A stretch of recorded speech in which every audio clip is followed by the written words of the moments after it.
आषाढी वारीचा सोहळा सुरू आहे। 6 जुलै रोजी एकादशी असली तरी हजारो भाविक देवीच्या पदस्पर्श दर्शन रांगेत उभे आहेत। दर्शन रांग 11 ते 12व्या पत्रा शेड पर्यंत गेलेली आहे। दरवर्षी याच परिस्थितीत दर्शनासाठी 12 ते 15 तासांचा वेळ लागत होता।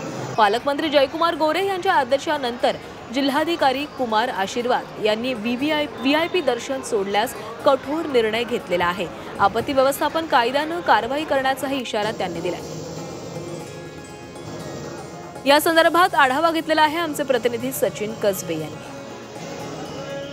पंढरीशी जारे आल्याने संसारा, दिनाचा सोयरा पांडुरंग, वाट पाहे उभा भेटीचे आवडी, कृपाळू तातडी उतावीळ।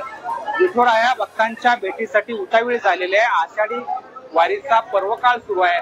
हा सोहळा सुरू आहे। राज्यभरातून हजारो भाविक पंढरपूरमध्ये विठुरायाच्या दर्शनासाठी दाखल होत आहेत। संतांच्या पालख्या अवघ्या काही दिवसांमध्ये पंढरपूरमध्ये पोहोचत आहेत। श्री विठ्ठल रुक्मिणी मंदिर समितीने यंदा सुंदर नियोजन केल्यामुळे भाविकांच्या दर्शन वेळेमध्ये सुद्धा बचत झाल्याचं आपल्याला पाहायला मिळतंय। व्हीआयपी दर्शन व्यवस्थेवर कठोर निर्बंध पालकमंत्री जयकुमार गोरे, जिल्हाधिकारी कुमार आशीर्वाद आणि मंदिर समितीच्या प्रशासनाने आणल्यामुळे विठुरायाच्या भाविकांना अत्यंत सुलभ आणि सुखकर वातावरणामध्ये दर्शन मिळतंय।